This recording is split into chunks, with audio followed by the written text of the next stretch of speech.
Hey everybody, welcome to the PixelBlips podcast for December 9th, 2012. I'm Andy Ryan, I have my Robot Master's degree. Next to me is the man who neutered Rush, Dave DeWert. Dave, what have you been playing this week? Why do I got a neuter Rush? You just like having your hands on some bolts? I guess. Some nuts? Nuts and bolts. Then boom. Okay, anyway. I'll nothing. I mean, I've been Zilch, nada? I've been playing a lot of the games I've been playing, so I'm still trucking away through Phantasy Star 4. I went to the ice planet, got off the ice planet, now I'm going back. So you have I've beaten Dark the drill Force dozer 1. thing? Yeah, I beat Dark Force 1, and I went back to the ice planet, and I just got the drill dozer thing. I've played a little bit more of Torchlight 2. Like, I had the demo, and I thought it was kind of cool, but I really haven't gotten into it. It's actually something I want to talk about later. So, Haven't gotten into just not into it. well, I just haven't gotten very far, you know. Okay. I haven't even played through what would be considered the demo set. Because, I mean, in the original demo, you would only play up to, like, level 13. You could keep going, but the monsters would get harder, and you would just die. And that's how they said, hey, buy the game. Spend the $10 or $20 to buy it. So, but other than that, really, I mean, not a whole lot. I mean, I've played enough Assassin's Creed for a while that I'm pretty much sated on that. So. What about you? What you been up to? I've been playing a lot of Persona 4. That seems to be like every single second of every single free moment of the day. So I've got 10 minutes. Let's knock out a battle. Let's go do some social interaction stuff. Pretty much. So I didn't ever play it on the PS2. You didn't play the original version? No. So this is all new to me, and I'm liking the multiplayer aspects they've added. What? Yes. There you go. I knew that would get that reaction. Yes, so they've added a lot of multiplayer stuff to the game. And by a lot, I mean they've added two facets, two gameplay mechanics that you will end up using all the time. Okay. The first one is called The Voice, and basically what it does is if you have some free time in the game, you know, the game takes place in time stages. So like afternoon is a time stage, evening is a time stage. Morning. Yeah. So if you have free time to do, and you the Persona is not known for a lack of options of stuff to do. Stuff to do. You get all kinds of stuff. So if you kind of don't know what you want to do, or you're like, do I want to spend time with Chie, one of the characters? Do I want to go to sports club? Do I want to eat at the Chinese restaurant? You hit the voice button, and it brings up what other people are doing right now in that same spot in the game, in the PlayStation Network. That's cool. So like if, I've used it where like if I tap the button and it brings up, one time it brought up spent time with Marie. And I was like, who's Marie? Why are all you guys spending time with her? And then so you went and found So I went character. and found her and started spending time with her, yes. That's cool. So that's cool. Also, that's how I figured out in Persona 3, the easiest way to raise your characteristics, like courage and knowledge, stuff like that, is to play arcade games.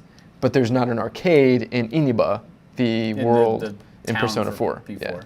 So, or if there is, I haven't found it yet. So I figured out how people were raising their stats by everyone kept eating at the Chinese restaurant. And I was like, I'll just go try eat at the Chinese restaurant. And it was like, there you go, starts raising stats. That's cool. It's like, yes. The other thing is the SOS. So basically, it works the same as the voice, except this time when you're in a dungeon, you hit the SOS button, and it basically sends out a call on the network, and people will help you out. So it gives you some bonuses to stats that it doesn't show you what the bonuses are, so it kind of changes, it fluxes.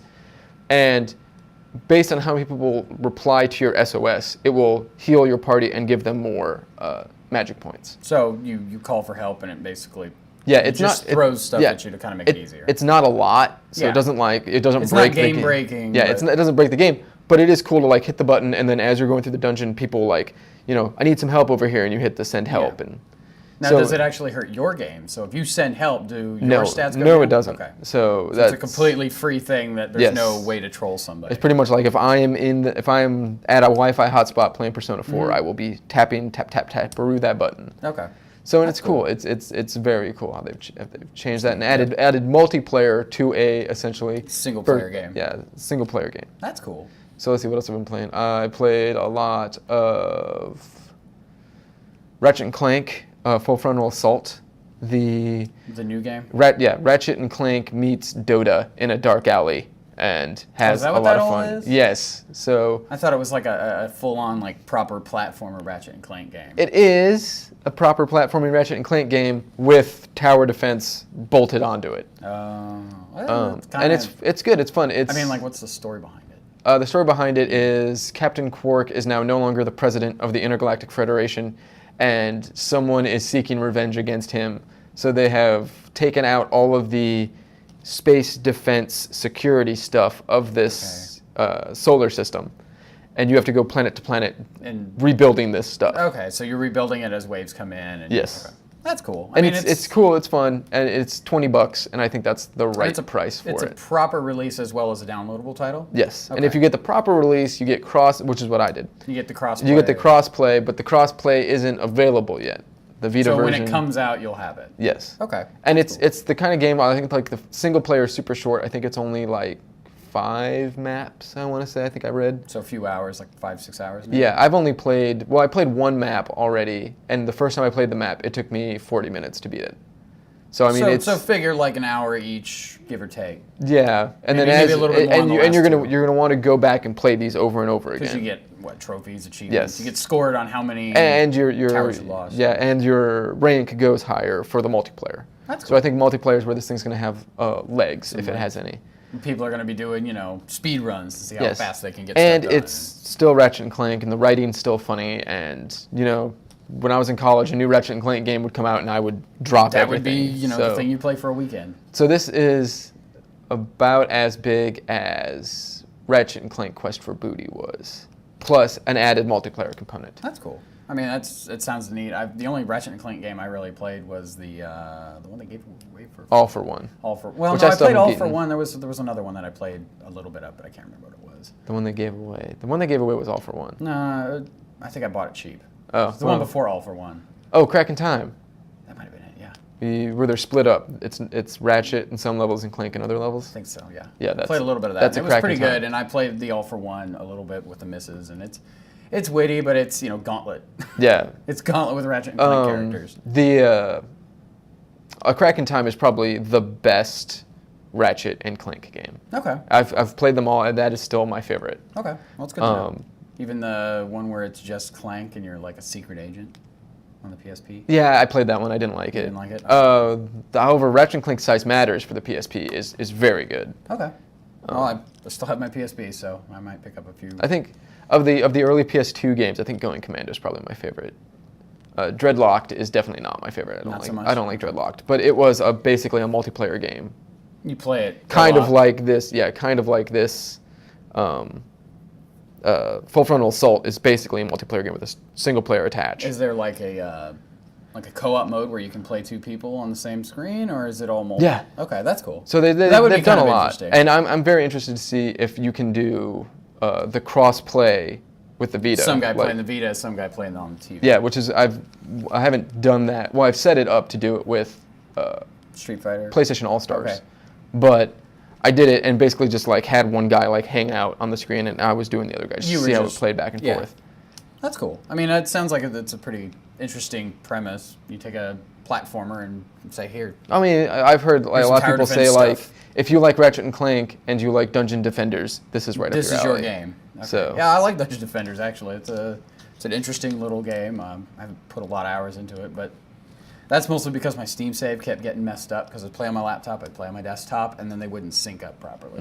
And I don't know if that's a Steam thing or if that's specific to that game, but Let's see what else we played. Oh, I messed around. I dusted off my copy of RPG Maker. for the For the PS1, yes. Just to start messing, because I have an idea. I feel like I want to make something. So, They have those tools for the PC, right? well, yeah, but I also have it. I already have it for the PS1. So. Well, yeah, but do you have a spare, 2 PS1 cards to Yeah. save it to? I have quite a few PS1 cards. I have no PS2 cards. I was trying to dig around to find one, and I was like, I kept coming up I with think PS1 you cards. sold them all to help pay for your PS3 when you first bought it. That is a distinct possibility. Because you had them, and then you put all your PS2 saves on it, and then you got rid of them all. Yeah, Because you yeah, bought I that little remember tool doing that. to do Yeah, it, yeah. and you would only use it for that one thing ever. Yes. Yeah, Um, I remember. I don't. I remember now that you mentioned that, but I didn't. Anyway, so Yeah, that's that. RPG Maker. RPG Maker. Make yourself an old school anime inspired JRPG. Yes. So that's and speaking of old school RPG JRPGs, big news. Yes, Pierce Solar funded. So Andy's having a good Christmas next year. I'm having a good Christmas next year. It's a new Dreamcast game. Yes. So Pierce Solar funded. It looks like Sports Friends might not. Sports Friends still has like 24 hours to go, I believe. The last couple days, it's really ticked up. It's ticked up, but it might not have. We've seen a lot of a few Kickstarters this past week miss it by like less than $30. Yeah, so and it's kind of heartbreaking. It's like, man, especially I wish when I had thrown down $10 on that. Especially like when Pierce Solar came out with stretch goals and were like $200,000 to make the Wii U version. You're never making $200,000, and they passed it. So now they've got to make a Wii U version. And they've been winking and nodding that they might do a PS3, PS Vita version. So I think the Vita version would be neat. When they send me out my little survey of which one I want, I might put in the notes column make a Vita version. If you guys make a Vita version, I'll give you $20 more. Oh well, I mean, I'm sure they'd take your $20 more. Yeah, I'm sure. So anyway, so they funded. So hooray for them. Yeah. So we'll be posting a dancing video eventually, probably before the end of the year. Yeah. Oh, speaking of the end of the year. Give us something to record next week. Yeah. Well, I think we're recording next week. Yeah. Should be. Hopefully, maybe. Well, yeah. It depends on scheduling. Sorry about last week, guys. But anyway, I was burnt. Stuff happens. Can't control. Yeah. So speaking of the year, it's coming up to the end of the year. Yeah, it is. So we've already had Game of the Years announced. From a few different places. But not from us. And how we're going to do the Game of the Year, basically, is we're going to do my Game of the Year, Dave's Game of the Year, and what these are going to be, just really quickly, is it's not going to be what we consider the best Game of the Year, but the game that you definitely need to play out of 2012. So that's going to be our critique. We will have two different games. We'll each have two different games. We'll have a runner-up. I think we may both have the same game. I doubt it. I mean, unless you went back and played Journey, we're not going to have the same game. Aw. Well, damn. There's a little bit of a spoiler. Andy's Game of the Year is Journey. I feel that we went over it last time. That's actually one of the games I want to talk about. That Walking Dead is a very, very, very, very good game, but there are technical faults in it. But there are technical faults with most games. Journey has what I like to call, and we won't talk about it any more than this, but Journey has what I like to call the Mario syndrome, where you give someone a controller and they know what to do. It's very intuitive. This is what you do. Here's a controller. These buttons do stuff. Figure it out. Have fun. Yeah, I remember my grandfather on my mother's side. He's passed, but when we had a Nintendo at their place, he wanted to play Mario with me, and he had never played Mario before. And he grew up in the Great Depression, so obviously it doesn't have the brain. Not the brain power. He just doesn't. It's not built to work that way. Skills. And he literally took the controller, and I think he was 80 something at the time, and he knocked it out of the park after 3 minutes. A couple minutes of just piddling around. Yeah, you instinctively know what to do. Yeah. So, and Journey has that. There's no barrier to entry. It's usually all forward. Yes. Well, move forward. There's collectibles. There's a goal. Yeah. Definitely. So what we're doing today is these are the games that we wish we had played. Yes. And we'll go over the reasons we hadn't, obviously, as we discuss each game. So I'll go first, and this is strictly for the fanboys. I wish I would have played Code of Princess. Code of Princess is an Atlas RPG/brawler, kind of like the old Dungeons & Dragons arcade games. And it is for the 3DS, so that is why I haven't played it. I don't have a 3DS. I have no plans on buying a 3DS. Until it becomes a legacy system. Well, I thought about it the other day. I will probably be buying a DS XL. The 3DS, just the DS? The DS one. The one that's the big one that you can get the Game Boy Advance carts in. Yeah, I think that's the DSi XL. Yes, I'll probably be buying that one sometime in 2013. Because there's enough DS games and they're getting to the good price point area. That sweet spot where the legacy area. Yeah. Where I feel like I'm not paying too much. So I might be picking up one of those soon. But I will be Code of Princess. Everything I saw about it, I loved all of it. I have a very sweet spot for brawlers in general, and then for that RPG brawler-esque stuff. The more I saw that game, the more I wanted it, and if a 3DS was $100 and it came with that less game. than $100 you'd buy it. Yeah, I'd buy it. I'd buy it. Well, that's cool. I mean, so- I hadn't even heard of that, but I don't look at DS, 3DS. I tend to stay away from a lot of Nintendo properties in the past few years just because I don't have a Wii and I don't have a DS. So Yeah, I mean, and it's right up my alley. You know, I keep my eye out for those weird niche Japanese titles, Yeah. and this is as niches get. I don't know. One of the games that I wish I had played, not because I thought it would have like a great story, and not because I thought, oh, it's going to be the best game ever, is Azura's Wrath. Because Yeah. it is goofy as hell. Like, Yeah. it is the crazy big-ass anime style action with the... That actually probably, if I had actually thought about this anime-style list, story. that would have made this list. Even though from what I've seen of the footage, like I watched the first chapter today just because it was like, And he's just so 'cause crazy. it's just goofy. Like I don't know. One of the DLC packs, you actually fight Ryu. Yeah. He just I'm spawns hoping up in the world. it's and- not going to ever have a Game of the Year edition of that, but No. I like wish a they would collection have that comes with all like all the DLC. Yeah. Like I remember one of the things. Azura's Wrath Gold type thing. Yeah, one of the things I remember about Ezra's Wrath that got me interested in it, and not titillated is the wrong word, but not interested in it from a sexual point of view, but interested in it from, oh my god, that's so weird, I have to play that It's point so of view. goofy looking. Yeah. Is apparently at some point there is a scene in a hot spring with the godly hot spring with two buxom ladies, and you can rumble the controller, and the rumbling will... Cause the water.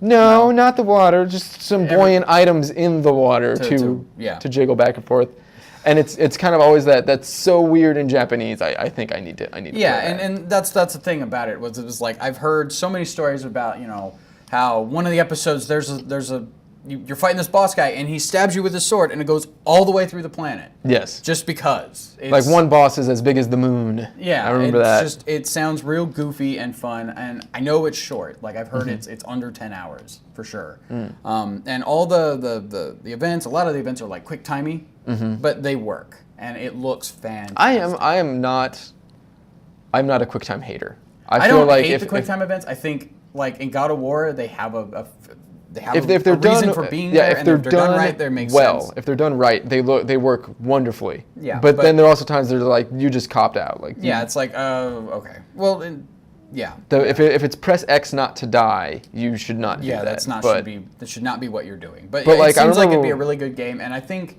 you could probably get it for like $20. Yeah, I remember Maybe. one of the QuickTime events I heard about in Ashura's Wrath is like there are like billions of missiles coming at you, and every one of the missiles has like the square button on it, and as you tap the square button, They he disappear. shoots at the missiles, and it's like that is genius. That's You just that is stand there and hammer just the square da-da-da-da-da-da. button for however long until you don't die. Yes. So Ashura's Wrath would Seems probably like end up that on would be a mine. really cool game just to throw in and play and kill an afternoon doing.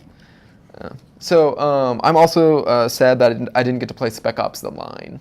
Yeah, I've heard that there's some really weird, crazy fun stuff that goes on in that. I am not a guy that is all for gung ho shooters, and this seems like the shooter for me. Like violence has consequences, and it's very murky. I mean, I heard that it was based off of Heart of Darkness, which is also the thing that Apocalypse Now is based off of. So it's like it's really it's one of those things that like really interested me. When I played the demo, it just seemed like your standard third-person squad shooter, and I wasn't that interested in it.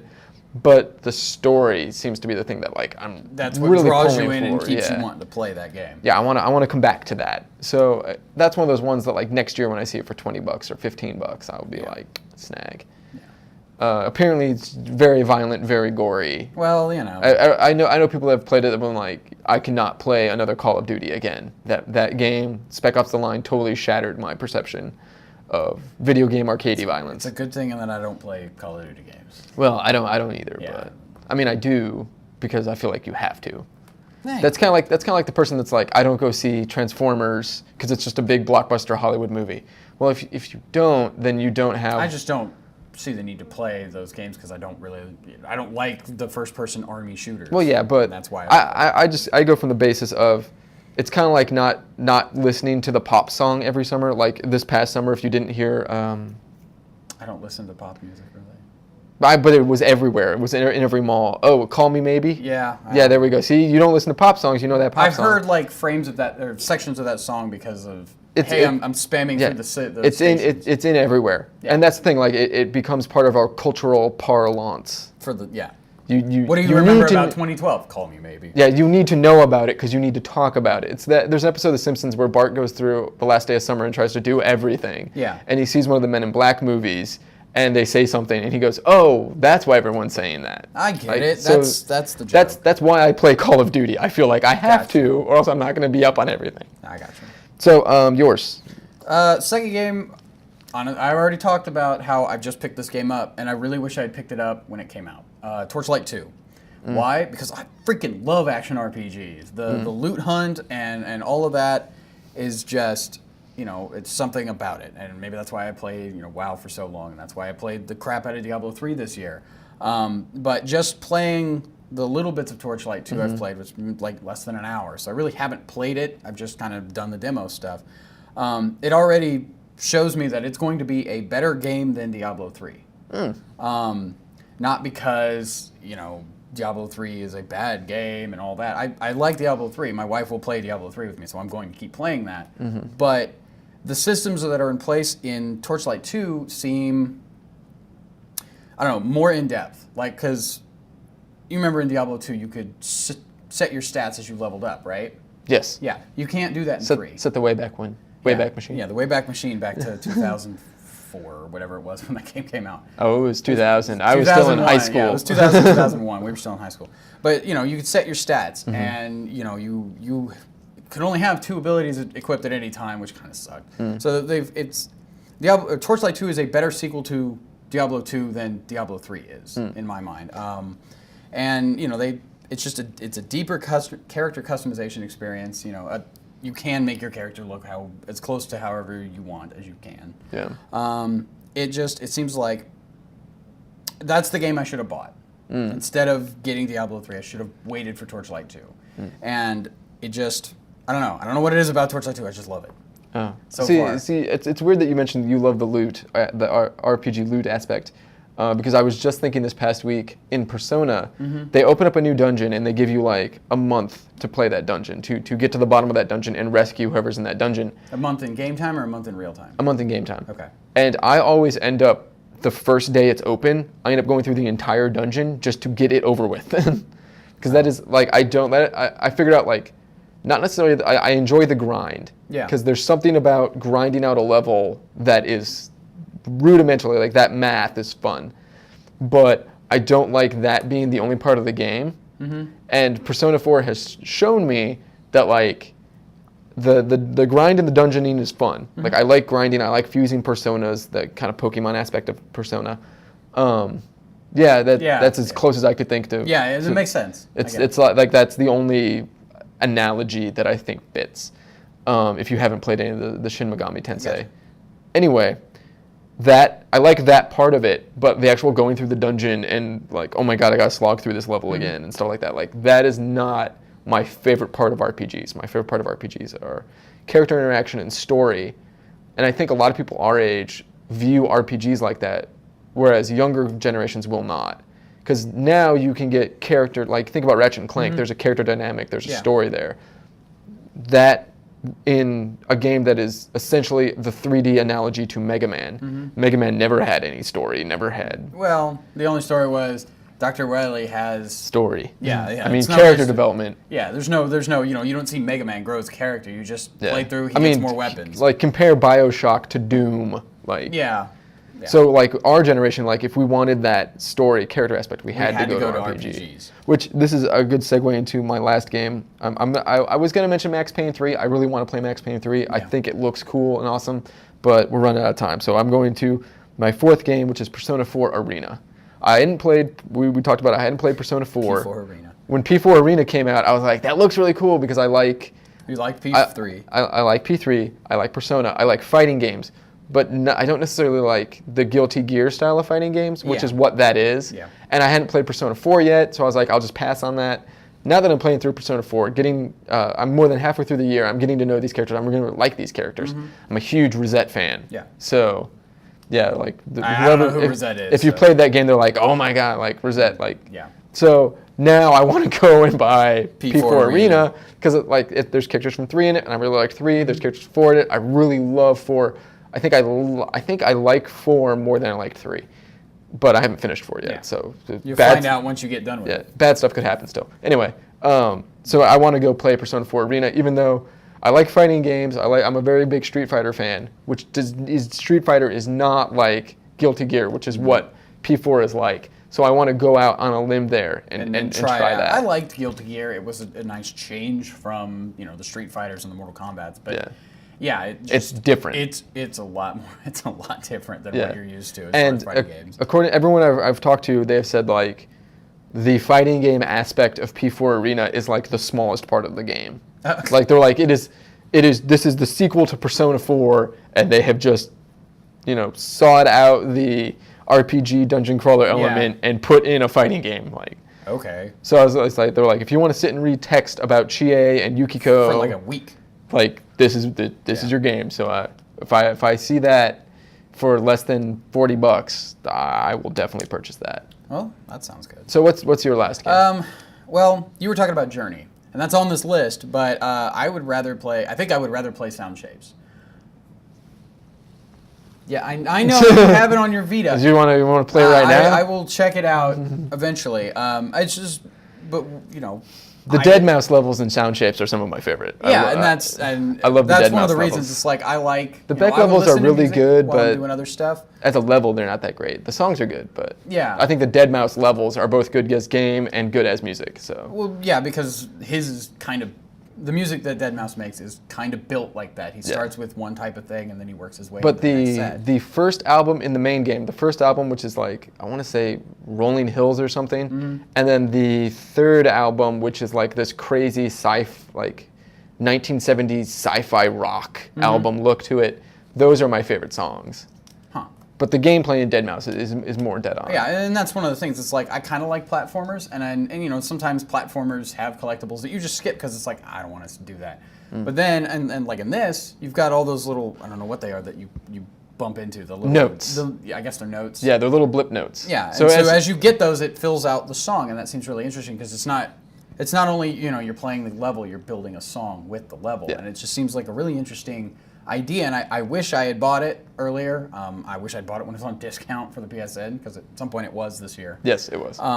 So I may pick it up, after Christmas if I get any PSN cards, and I may pick up Journey if I get any of those PSN cards. Journey is a game, like, spoiler for next episode, Journey is a game that everybody needs to play. Well, yeah. Even though, are you saying that people should go buy a PS3 just to play Journey? Yeah. Yeah? Okay. Basically because... And we'll get into this in more in depth when I squee and splooge all over it whenever we do our Game of the Years, whether it's next time or the time after. Journey is a lot like a Jackson Pollock painting. Okay. In that you can look at it and just stare at it for hours and not see everything that there is to see. Well, and then not see any of it. Uh-huh. It kind of reminds me of Cameron in...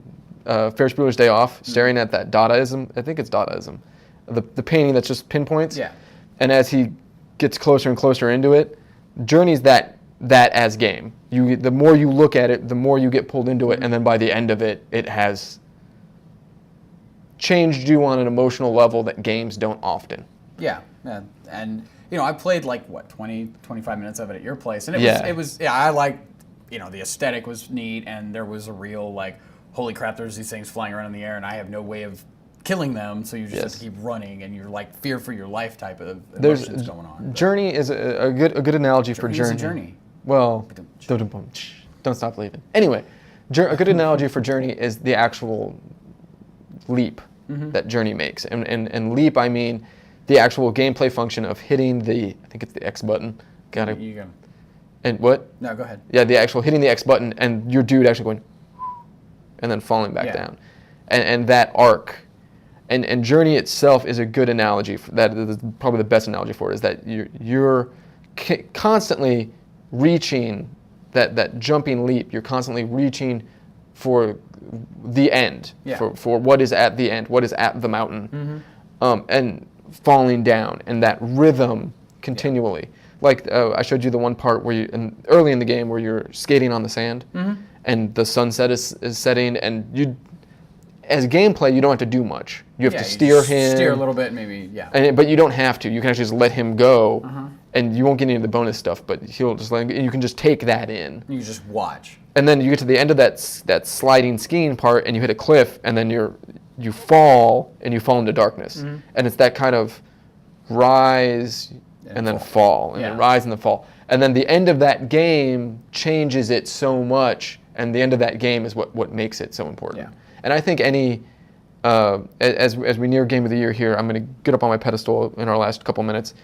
Any publication that does not have Journey as one of the greatest games of this year is a publication that is looking at video games like MTV looks at music. In the fact that you're not celebrating what is right and what is good and what can really propel us forward. Yeah. Like I would agree with that. Journey is this year's Super Mario Brothers. Journey is this year's Legend of Zelda: The Link to the Past. Journey is this year's Ocarina of Time.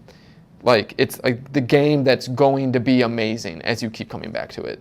Walking Dead will also probably be up there. Yeah. But Walking Dead might just be Half-Life, whereas Journey is Half-Life 2.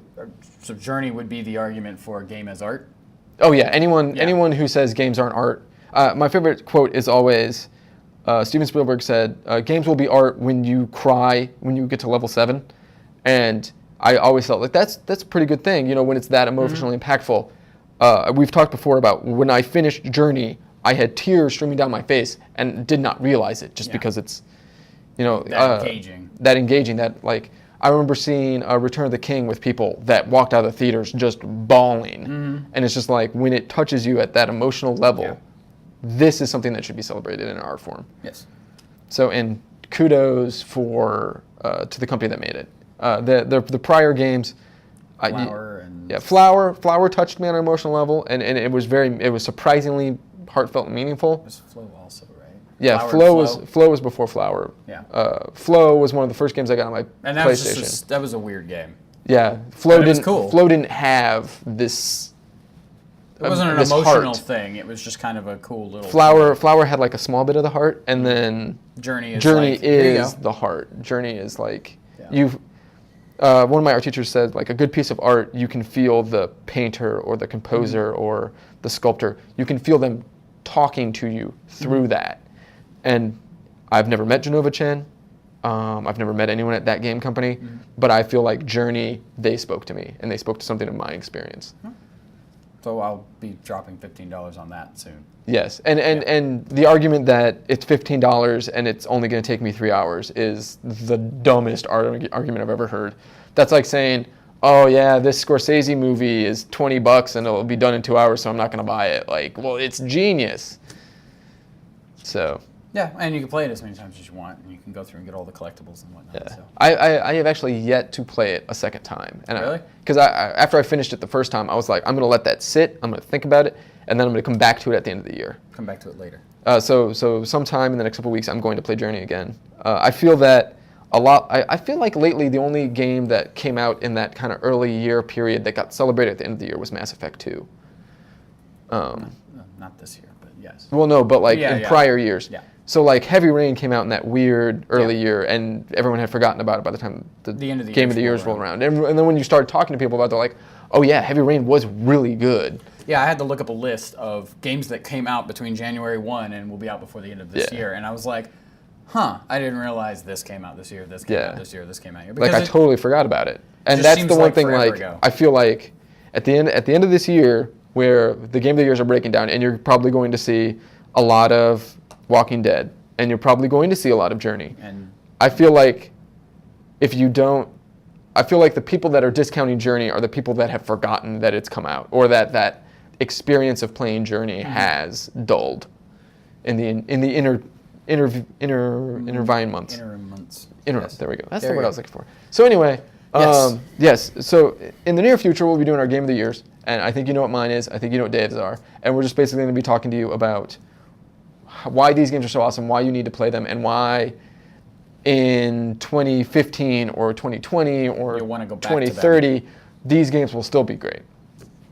Because I feel like a lot of times with the game of the year, it's like, yeah, that was good, but are you going to go back to it?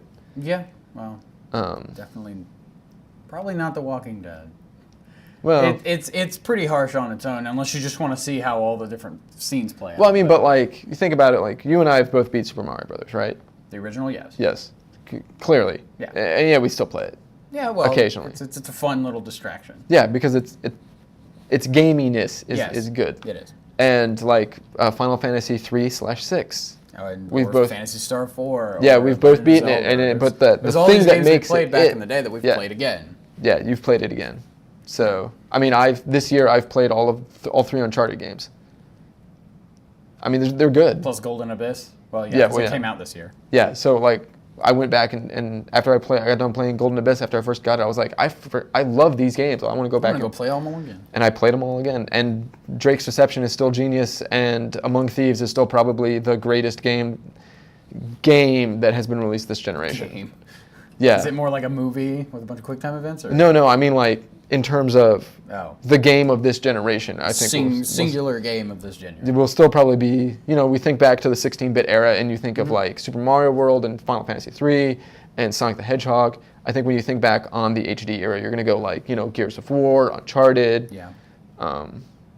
Dark Souls probably. Dark Souls 2. Well, yeah, we'll get Dark into Souls that. 2. Oh my God. Sorry. So when that comes out, we'll discuss Dark Souls 2. But like I think, we think about the PlayStation generation. You think of Final Fantasy 7. Yeah, you think of all these like games that everybody talked about ad nauseum, and that's what. Yeah, the games that's kind of what we're trying to come up with for next week. Yeah, so the games that were maybe not like the greatest game that year or something. Like I think Mass Effect as a whole, you'll probably be one of those things we talk about. Yeah, and playing through at least the first Mass Effect, I can kind of get where they're going with the whole story, and that was another one of the games I wish I had played this year, but I wouldn't have no clue what's going on. Yeah, I've never played any of those games. Once that set comes out for $60, I'll probably get them. Everyone has told me I will love Mass Effect, so. The first one's kind of meh, but yeah, you'll like the rest of them. Yeah, so I'll be down for that. So don't forget to spay and neuter your Pokemon. We'll be back hopefully next week. I apologize. I've been kind of absent lately, but life gets in the way. We can't all have a 1-up as easily as a green mushroom. Yes. Sayonara.